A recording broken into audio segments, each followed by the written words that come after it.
Bismillahirrahmanirrahim. Assalamualaikum warahmatullahi wabarakatuh. Alhamdulillah. Kali ini kita akan bertemu lagi dengan pembelajaran kimia di semester keempat atau semester genap di kelas 11 dan diawali untuk semester ini adalah dengan bab tentang larutan asam basa. Kompetensi dasar untuk larutan asam basa ini adalah masuk di kompetensi 3.8, yaitu menjelaskan konsep asam basa serta kekuatannya dan kesetimbangan pengionan dalam suatu larutan. Itu adalah untuk kompetensi dasar pengetahuannya. Sementara untuk keterampilannya, kalian harus dapat menganalisis trayek perubahan pH beberapa indikator yang diekstrak dari bahan alam melalui percobaan. Nah, insya Allah yang keterampilan ini akan praktikum. Tetapi seperti biasa, kalau masih dalam keadaan daring, praktikumnya dilakukan di rumah masing-masing.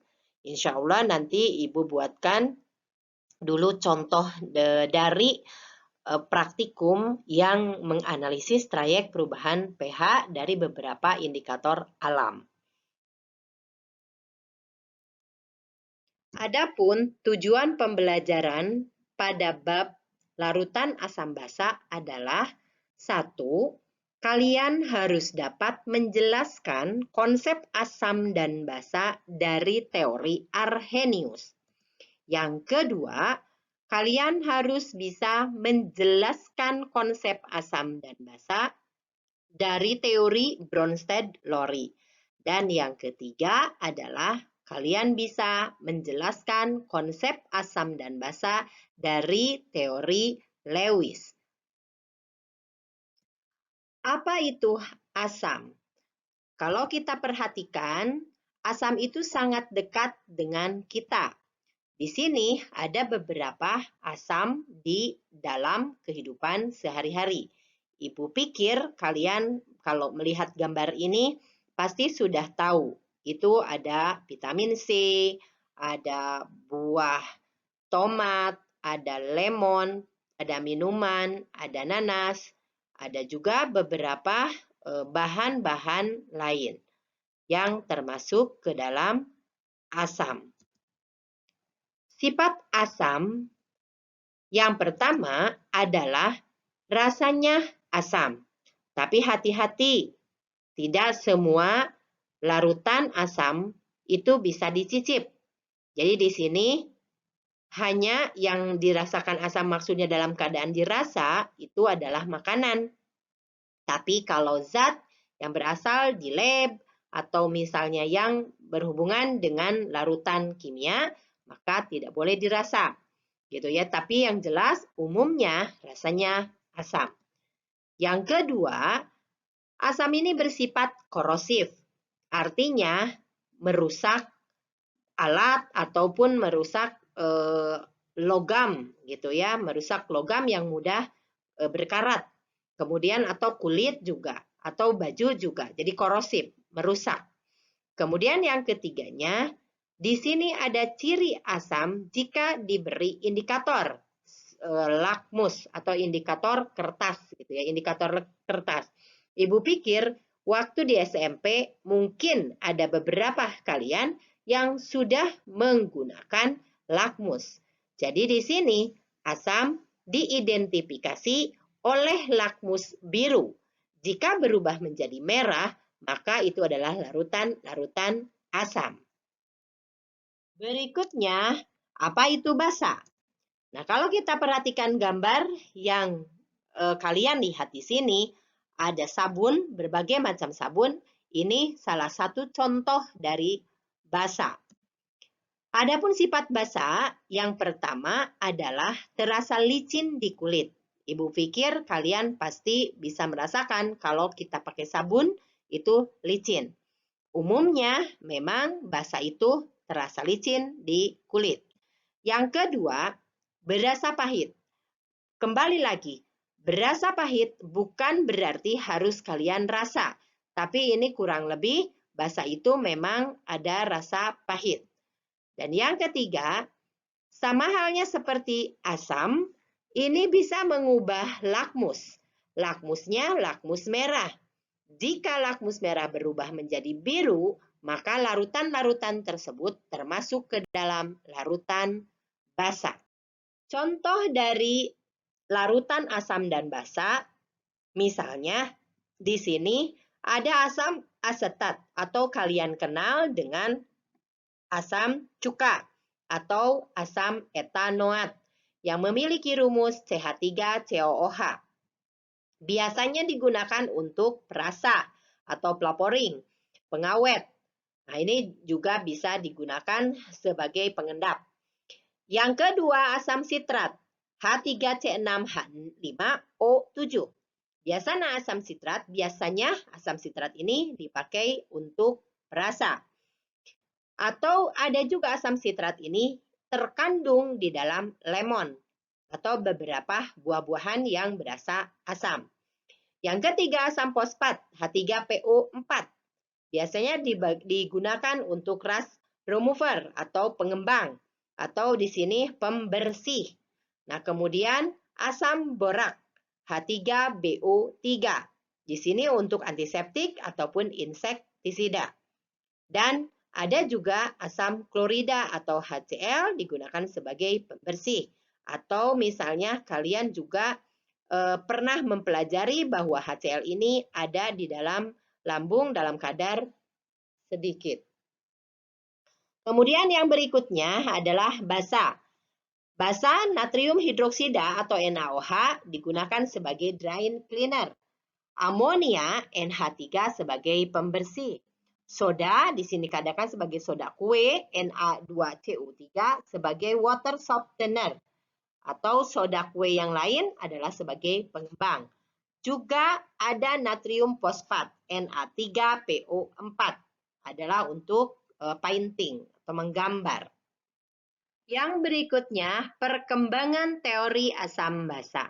Ada 3 perkembangan teori asam basa. Yang pertama dari Arrhenius, Stefan August Arrhenius.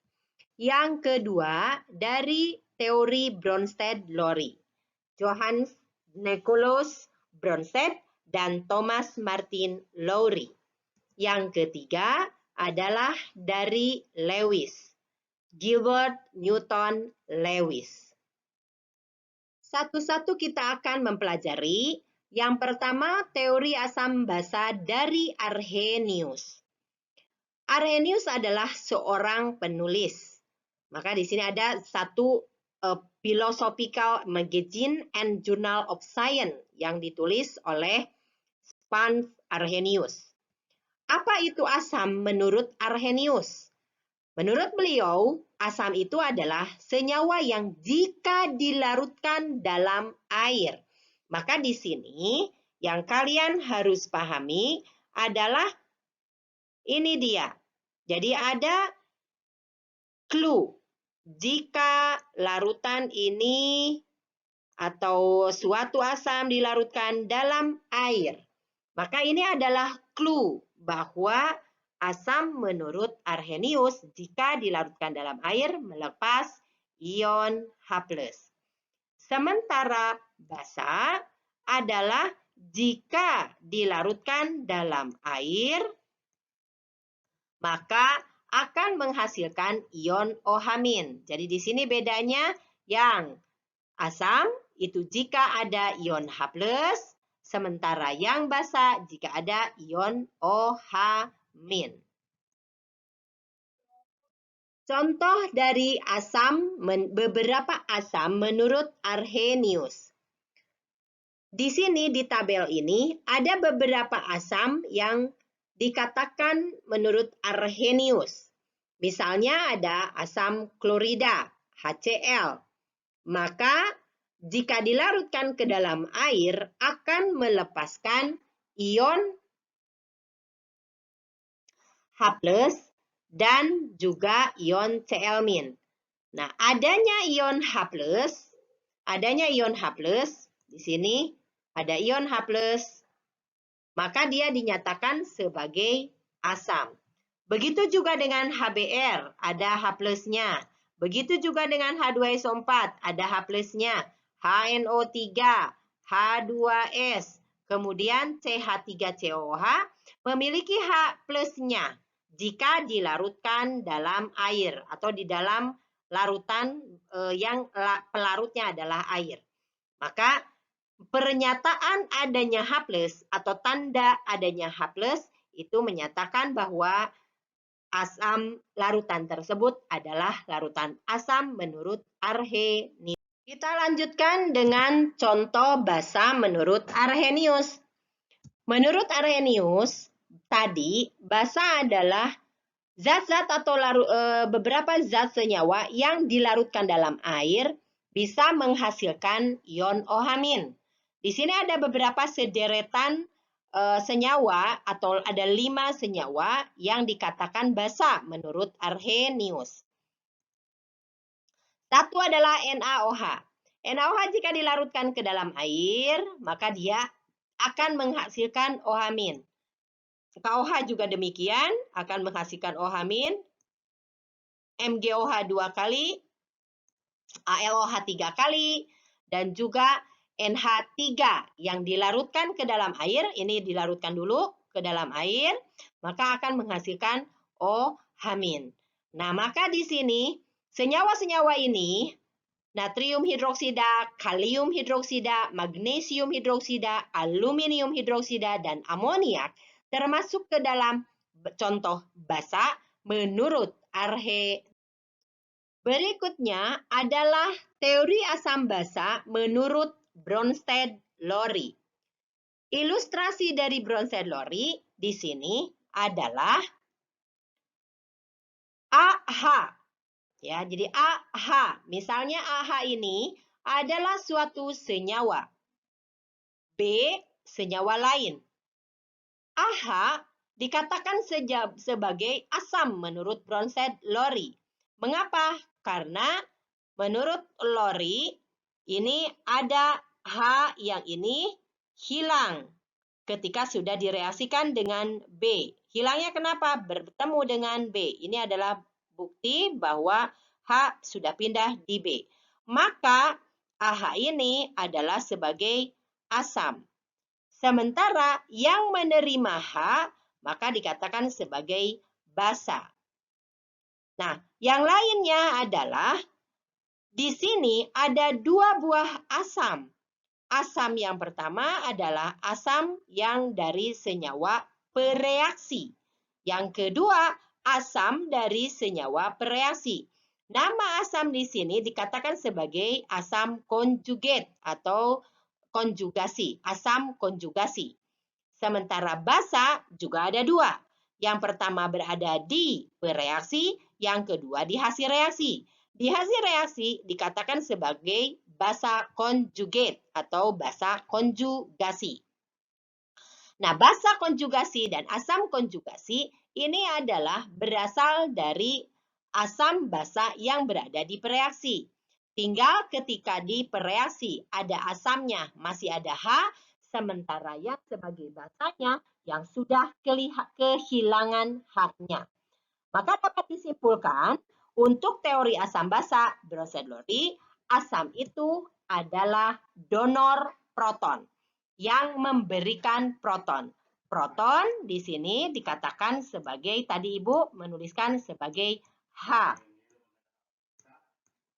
Yang basa berikutnya adalah akseptor proton atau dikatakan sebagai penerima proton. Berikutnya adalah contoh asam basa menurut Bronsted-Lowry. Nah, di sini digambarkan oleh Ibu, ada di sini reaksi antara HCl dengan air. Maka di sini H digambarkan oleh gambar biru ini.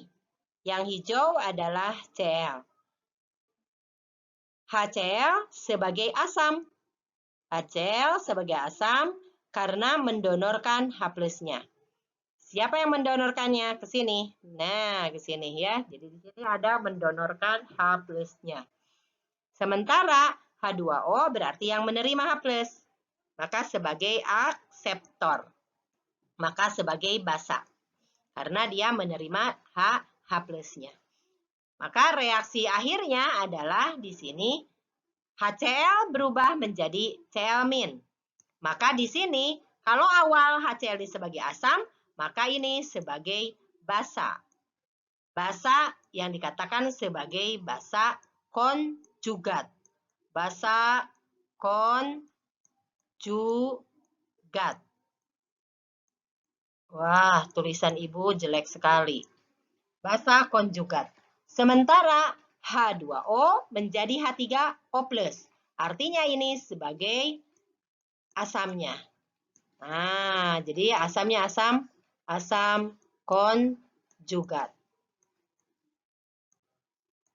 Asam konjugat. Yang kedua, contoh lain adalah NH3. NH3 sebagai basa menurut Bronsted-Lowry karena dia sebagai akseptor H+. Jadi menerima H+ dari siapa? Dari H2O. Ya, mana buktinya bahwa NH4, NH3 menerima H+ dari H2O? Di sini buktinya ada. NH3 berubah menjadi NH4 dan plus ini. Artinya ketika NH3 sebagai basa, maka NH4 sebagai asamnya, asam konjugat. Asam konjugat. Nah, sementara air sebagai asam artinya karena dia mendonorkan H+-nya. Bukti dia mendonorkan H+-nya 1, ini dia. Sisanya tinggal OH-. Maka dia berlaku menjadi sebagai basa. Basa konjugat. Yang berikutnya adalah teori asam basa menurut Lewis. Asam menurut Lewis adalah akseptor pasangan elektron. Hati-hati kalian bertukar dari teori asam basa Bronsted-Lowry.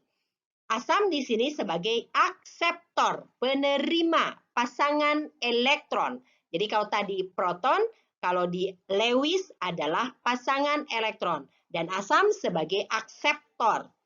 Sementara basa adalah donor dari pasangan elektron. Artinya yang memberi pasangan elektron. Yang menjadi garis bawah dari teori asam basa Lewis adalah senyawa yang memiliki pasangan elektron itu akan berubah menjadi atau dikatakan sebagai basa. Sementara yang bisa menerima pasangan elektron artinya dia bersifat asam. Contoh lain dari teori asam basa Lewis, misalnya di sini ada NH3 yang akan direaksikan dengan BF3. NH3 memiliki satu pasang. Nah, kalau kalian ingat di kelas 10, NH3 ini memiliki satu pasang. Ini dia pasangan elektron bebas. Kenapa dia memiliki satu pasang elektron bebas? Karena N di sini memiliki elektron valensi 5 ya. Nah, diberikan yang 3 ke H. Jadi artinya ada masih 2 lagi elektron, maka ini dikatakan satu pasang elektron bebas. Tadi yang memiliki pasangan elektron bebas, maka dia bisa memberikan pasangan elektron bebas ke senyawa lain. Yang bisa memberikan sebagai donor dari pasangan elektron bebas, maka berlaku sebagai basa menurut Lewis. Sementara yang bisa menerima di sini BF3 sebagai asam. Artinya di sini teori asam basa dari Lewis jauh lebih luas dibandingkan Arrhenius maupun Bronsted-Lowry.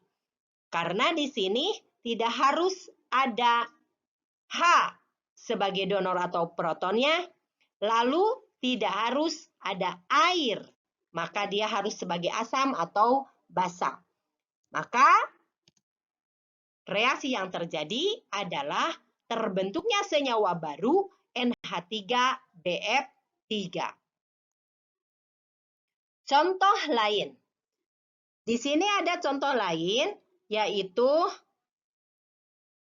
senyawa CaO yang bereaksi dengan SO2. Nah, kalian lihat di sini CaO, O-nya di sini ada beberapa pasangan elektron yang bisa dihibahkan kepada SO2. Kemudian ada Al dan air. Al 3+ menerima proton menerima pasangan elektron bebas dari air. Maka ini yang memberikan pasangannya itu sebagai basa ya, sebagai basa. Ini yang menerima sebagai asam. Ini berarti yang memberikan sebagai basa, sementara yang menerima sebagai asam. Nah, gitu ya. Kemudian ada juga yang lain, Cu2+ dengan NH3. Kalian sudah lihat tadi untuk NH3 sama saja, karena NH3 memiliki pasangan elektron bebas, maka dia sebagai basa, sementara yang menerima Cu2+ sebagai asam. Artinya, asam basa menurut Lewis ini sangat luas, tidak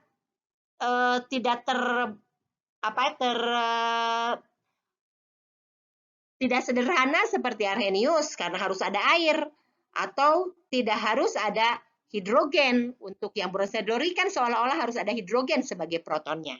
Di sini ion, spesies ion, senyawa, atau yang senyawa kompleks bisa sebagai asam basa, asal tadi jika dia sebagai basa, dia harus memiliki pasangan elektron bebas.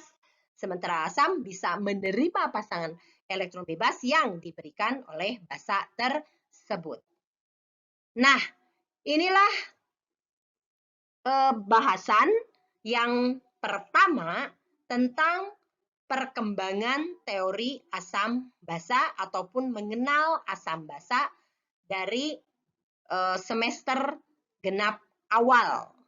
Nah, jadi itu adalah tentang asam basanya, pengertian asam basa tadi kan, kemudian perkembangan teori asam basanya, dan Ibu harapkan kalian belajar dengan baik, contoh-contohnya diperhatikan kembali, kemudian modul nanti ada uji kompetensi diri, kemudian juga ada latihan-latihan soalnya dikerjakan untuk memperdalam pengetahuan kalian tentang asam basa atau perkembangan asam basa.